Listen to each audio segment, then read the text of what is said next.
Trading the people.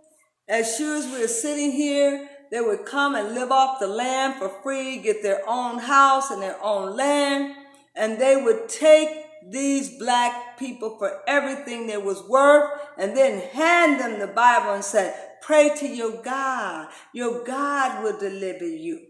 And they give the people the Bible, making them think that there was some magic to the Bible, while they walked in the back room and walked out of their tents with their plots and deeds to their land. And these people were cohabitating on their land, and these poor Africans thought they were doing the righteous thing by giving these Anglos a place to stay. And they soon cohabitated so long that they didn't want to leave. Then they start claiming that the land was theirs and that they brought the language there and that they brought them Jesus Christ. How could you bring a people Jesus Christ when they were the one that gave you your concept of religion? They gave the concept of religion. So how could they fall for the okie-doke and accept Christianity, knowing that Christianity didn't no more exist because Jesus was missing for half his time of his life when they claimed he was over in India? So here once again we are being had. We are being had like little children, where they tell us that they can bring us Christianity when they were colonizing our people and physically abusing them. They had no love in their heart. They were ice people, and we were believing them being the sun people that we were, and did not realize that it was important for us to define our own gods for ourselves and by ourselves, and to define our own enemies, like Kuja Chajalila says, by yourself and for yourself. You can never let a people decide upon who your enemies will be. And they took control as if they were gods over those African people, and they put them in bondage for so long till they came up with apartheid to even segregate them from their own land. They must have had control of the mind in such a way that we could not step outside of this heresy, this control that they had taken on over the Africans, who were supposed to be the most strongest, well put together people. But our hearts was loving, and we tried to love them back to perfection. We tried to care for them, but they took our loving kindness as a weakness. So now the Africans must teach a lesson so that it never will fall upon them again, where someone will take over them and their land like they did our native brothers and sisters, the Indians. It's very vital that we should rise up, because this is a time that the indigenous African Americans should be waking up to. All people of conscious minds are waking up. Our ancestors are on the scene now. They're reminding us of who we are, that we are not only magicians, we are the priests and priestesses, and we hold all power in our hand. And we were told in the scriptures that we would come out of this land with great substance in our hand. And it is already before us, people. We are about to inhabit great substance, and we're going to get our land back. Just as the Africans are getting their land back, we will also be throwing our shade here in Turtle Island, talking about our reparation, and we will be receiving our funds and money as well as our land back. Don't think that it's strange that this is happening at a time like this. It is our time to address the issues of these foreigners who have stepped into our royalty, who have reaped our benefits, and who have taken our salaries and our land. We could have prospered and lived off that land for a long time. And the Africans could be doing much better than what they're doing now, but they're almost to the point of extinction. all in the name of giving their land over to someone who promised them that Jesus was going to return. For what? You wouldn't even know him if he came into the door right now. You would be arguing over whose Jesus is he and who did he come back for.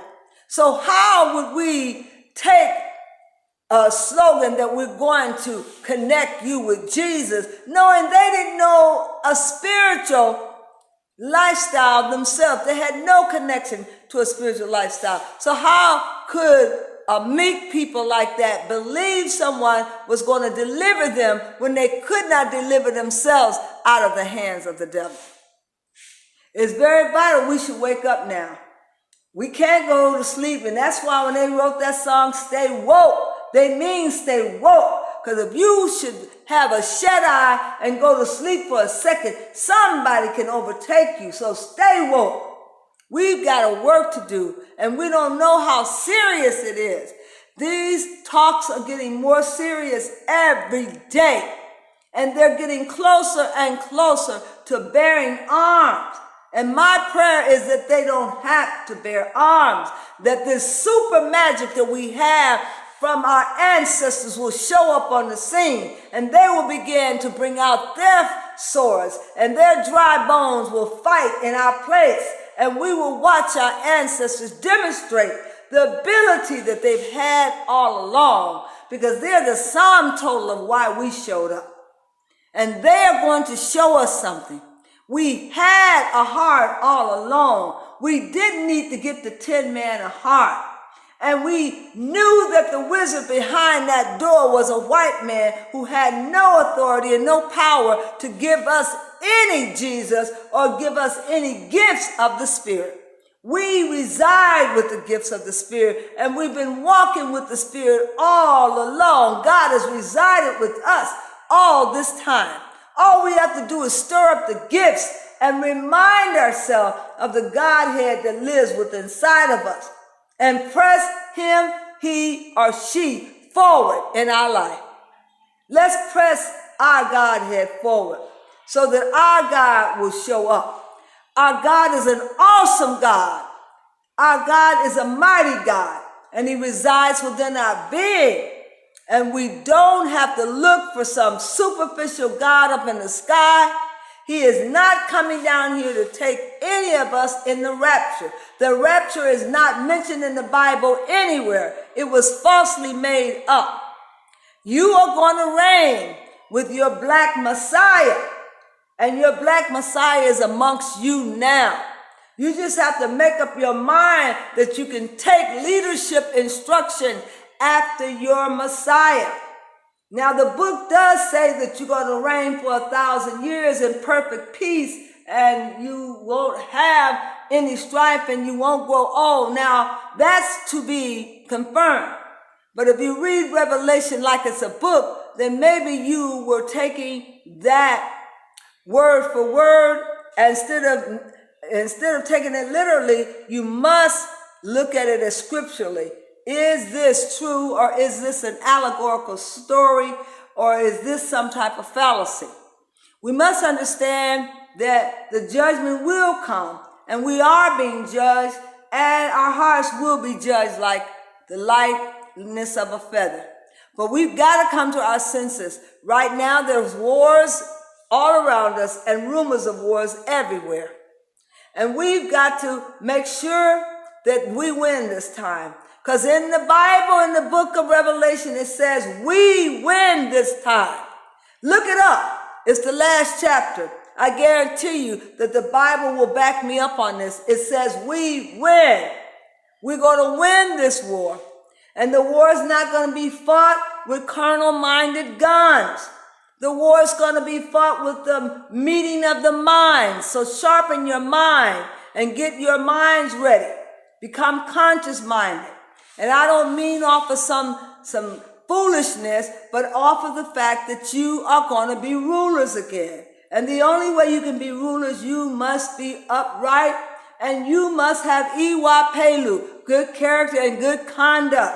You cannot live any old kind of basement lifestyle. You got to get in position to rule. And that's what these Africans are doing, reminding us to get in position for rulership.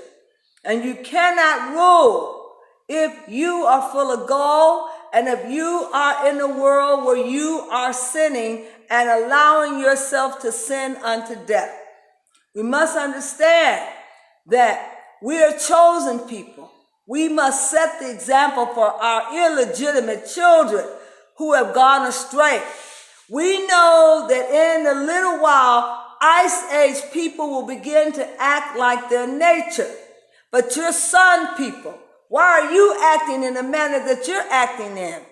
With you being sun people, you are islanders. You are those people that God set aside for his pleasure, for his good pleasure. So we got to wake up to the understanding of who we are. We must first define who we are before we can stand upright and stop crawling around, prostrating ourselves on the ground. Because we are no way beneath any race of people. We are the first world people. So we must exemplify this through good conduct and good character. Iwa Pelu. Now, if you don't believe me, ask the Africans. They'll tell you that their religion isn't all about going to hell, but it's about living and having the ability to live in the category of Iwa Pelu, having good character, good conduct, and equality. And this is something that people died for, was equality, a quality of life, not any old basement level life. So we got to come up out of our ways as acting niggerish. And we got to give that word back because it never belonged to us in the first place. We are not niggers. We are first world people, indigenous. And you must understand we carry the bloodline of the native, of the bush people. But we don't have to conduct ourselves in a low level. We must get ready because our time has come. Because in a little while, 2019 will be here, and we will have been out of slavery for over 450 years. We must assess where we're at. Where are we? And what are we doing to gain our liberty and our equality? We've been a beaten down people long enough. And they've called us savages, and they've beat us to the level of a point of no return, but we got up. One day we got up and determined that we would be men and women with virtue on our heads, and men and women who can live for God and who can impart knowledge to our children about our ancestors and let them know how great our ancestors were. And we must be reminded of how great our ancestors are. And call on them, Eli, when you're at home doing your prayers. Call on each one of them. Call them by name and tell them what you're going through. Tell them to come and show up at your house. Tell them to keep camp around your house for protection. Tell them you're in a war. Tell them that you don't know when this war is going to break out. Tell them that you want them to bring their dry bones and to sit themselves outside of your doors, because there's harm coming to the households. And they're not just meeting people out in the street anymore. They're bringing the war to you. But you can overturn the war because you have ancestors on your side. Say the word with me, ancestors. Obatala, Shango, Alegba, Ishun. Call on your ancestors, Eli, and they will pick you up, and they will make you strong, and they will give you encouragement. You must understand that we're nothing without our ancestors, and they're the sum total of why we're here. We're fighting the wars that they started, and we will complete the wars. And we're not here by hook or crook or by chance. We have a mission. We have a specific purpose that we would call here, and we must fulfill our purpose. And we're not second-class citizens, and we're not some cattle that we could be owned. We are human beings, and we're the first world people. We were the ones who went down in the trenches with the Seminole Indians and the Geechees, and we fought bravely, and we didn't contend any war. We won every war we fought, and we were just mere slaves out of slavery.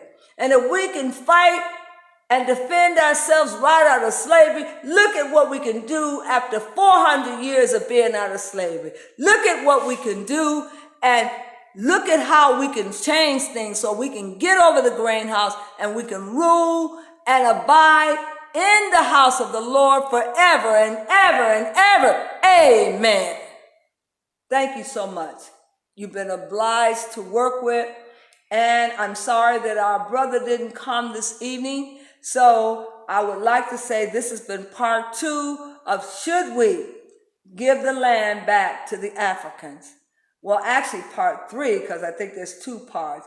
But you can go out on Facebook, and remember to follow me on Facebook. I would appreciate if you'd be one of my followers and subscribe to my channel, and do write something down below on your opinion of this particular segment. And for those of my Facebook friends, I don't want you to be fake friends. I want you to be real followers. Now go out and follow me.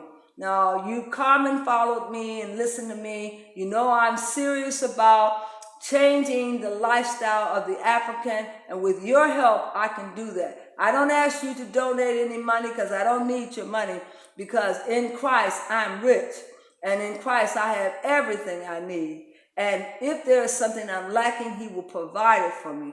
But I am lacking the following of you, and I do require the following of each of you so that you can make this nation strong. We are building a nation out of this tribe. We have 3,000 strong, and we can be even greater than that. But I want to build up the commitment of at least 300 people that are committed to being followers here, that will follow the leader and be available, making yourself available like you do each night whenever I come on. I appreciate it. I am so grateful for your commitment to following and listening. Now let's truly go and hit the button for follow. Don't just say I'm following Omi and you haven't hit any buttons. Hit the button for Omi and come out and listen to my YouTube, because this is being featured on YouTube as well. And I thank you so much. Let me do roll call to see who we have here. Hold tight, because I want to acknowledge my people, let them know I haven't forgotten about them. I want to thank you, Paul Bogart and Edith Class, Joe Scott, Renelle Ross, Kawana Davis, Sandra Bell, Pearlie Baker Sturdivant, Vince Vin Allen, Will Garth, Diana Appleseed, who else is here? Mark Lott, Medina Muhammad. Is that okay? Let's see. I think that. Butch Payne, Moker Yashir, Montreal Azabut. How are you? You coming in rather late there. But what I want you to understand is that we have got to possess a pulpit. These airways are free that you can come out on. Possess your pulpit. If you're ready to go out on the air and to stand for something, then possess your pulpit and start talking and start speaking to the people. Because this is a crucial time now, Butch. People are going to need one another. This is a crucial time now, Montel. People are going to need one another. And we're going to have to line ourselves up on one accord. And our African brothers and sisters, I can hear them in the vineyard calling for us to come to support them morally and physically, because they're in a war right now, and they're fighting with everything they got in them. And my prayer is that God will supersede them, and God will press them forward, and God will show up in each of their lives, and that God will carry them through this thing, and they will get their land back in due time. just as we are going to get our reparation and our land back. We, hello, Diana Appleseed, what are you doing out here? I thought I just talked to you. We're going to get our land back, and we are going to get on top of things, because for people that has a zero birth rate, they might as well start handing the reign over to us and start getting us in position so that they can transition out. They must decrease and we must increase. And we must know that it is our time now. And for those of you Africans who don't think that we should have reparation, you should have a change of heart. You should go re-examine your viewpoints on that topic, because they are very ill. And anytime you don't think that you deserve something, then maybe you haven't been working hard enough. But I've worked hard all my life, and I know my family members have worked hard too.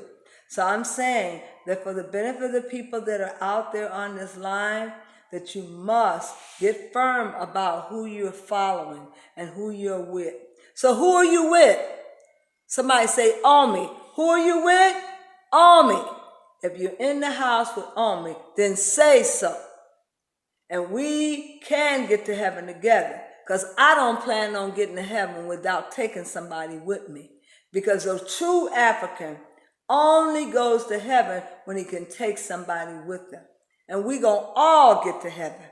And we gonna all get over the grain house. But we have to be committed, and we have to be connected, just like a nation.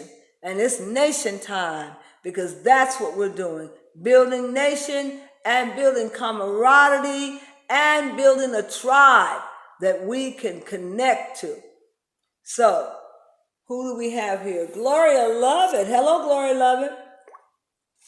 Gloria Lovett is coming in late. She's late for class. I'm gonna call her out, let her know that we done had the dinner and the main course, and she is coming at the end of this dinner. And we have burped and we have wiped our mouths with a napkin, and we are full. I know that you're full, because I've been on this air for a while now, and I've been allowing the Spirit to speak. When you see me sit there and close my eyes, the Spirit has taken over, and the Spirit is speaking in my absence. And it's important for us to seek out the Spirit, because it's the Spirit that's eternal. Natural things are temporal. They're not lasting. But the Spirit is eternal. And most of us ought to get in the Spirit and pray that God can mount us. And when God mounts us, God can take possessions of our souls and speak through us. That is the whole thing of going to church.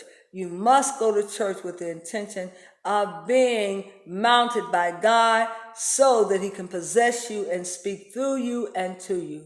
That is the whole essence of church. And if you get that concept, you have got it made. But if you're still seeking for a Jesus with blonde hair and blue eyes to come down out of the heaven, boy, are you going to be disappointed when you find out that Jesus don't even know you. And if you saw him, he would not even accept the offer for you to acknowledge him as Jesus, because our Jesus had woolly hair, brass feet, and blazing fiery eyes. Did nobody say nothing about him being a milk toast boy and about him having stringy long hair with a 6-flake curl? No, our Jesus is not a white man. And we must get that through our mind. We must give that religion back. Don't be afraid to give that religion back, because most of our preachers were told what to preach back in slavery days. They were taken around back, and they were given a biscuit, and they said, here, we'll give you 2 or 3 of these biscuits if you preach like the way we told you to. And we've had brothers and sisters in the pulpit preaching against their will, because these slave masters have enforced to them what to preach to us.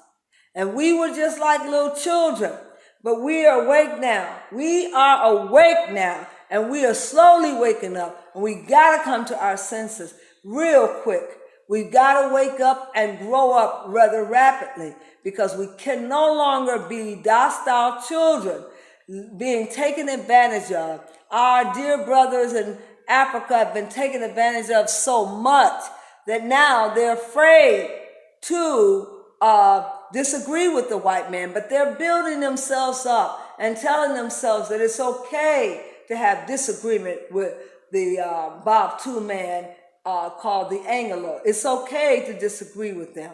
But we got to get ourselves together, because right now our time is up on us, and we've got to do more than what we're doing. And we got to look at how we can build nations, and how we can come together and delegate, and how we can have a house that is structured and strong, because a house divided cannot stand. And how can one or two walk together unless they both agree? We must all agree on this reparation. There is no two ways about it. We must all accept our fate, that we are deserving of reparation. Whether or not you think that we will spend it all in one place, it doesn't matter. We are deserving of this reparation, and we will get over the grain house, and reparation will come. We must say now reparation, like now faith, now reparation. Thank you so very much. And let's see who we have here. Paul Castle, how are you? And if you will do one favor for me, go out and get your white coats on, so I know that you're with me. Otherwise, you are like a spook who sat by the door. And I don't know if you're CID or not. Don't have me to call you on it, because I will call you on it if you set up in this room and act like you have no opinions and can't even say hello.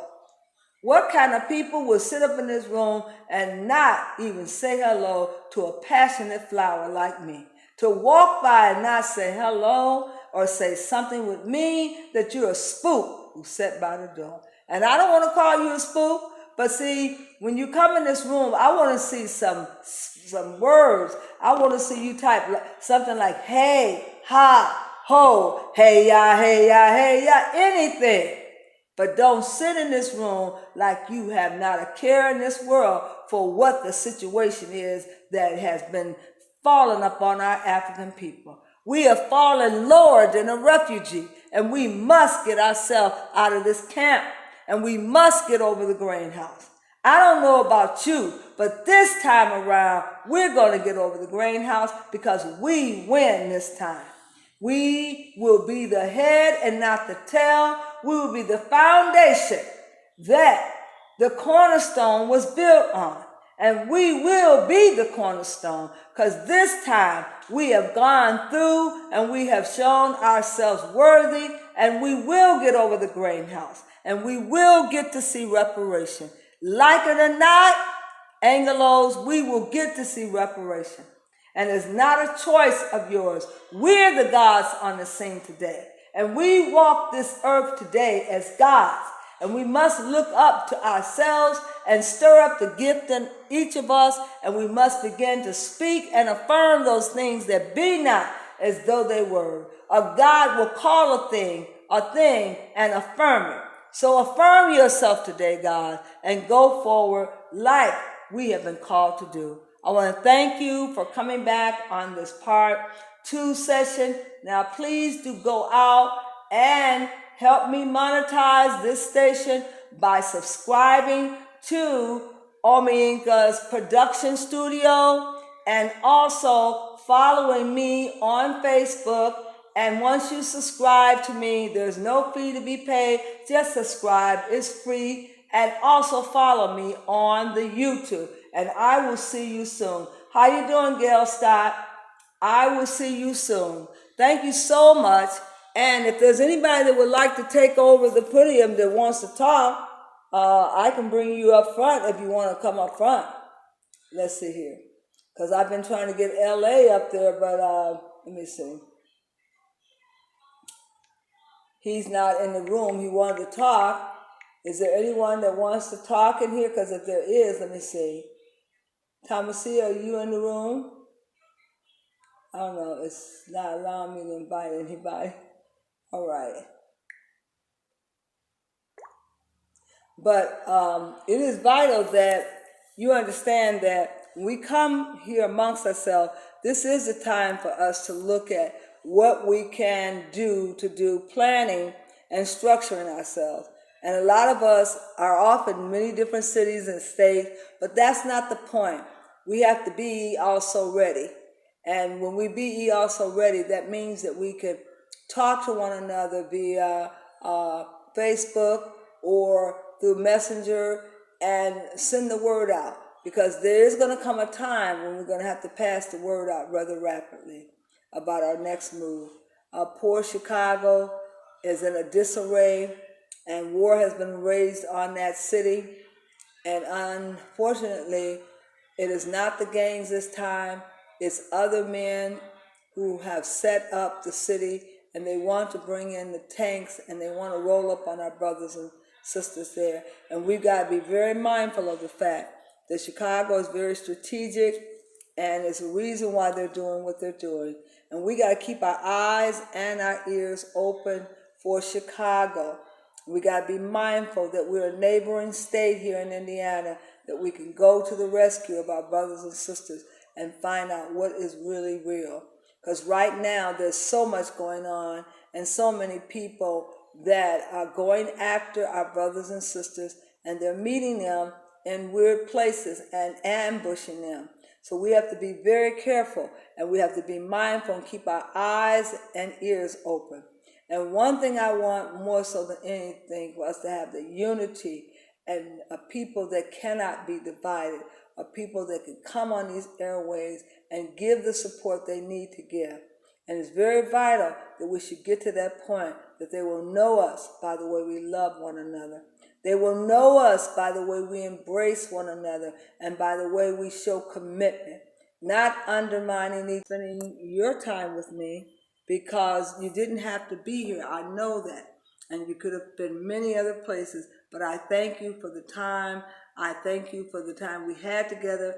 And even though you're not talking, I'm going to invite you to one of my shoe talk rooms where you can take the mic and you can speak. And I will be putting that phone number and that PIN number up, so then you can go in the room and I can hear your voices. Come this far by faith. And I thank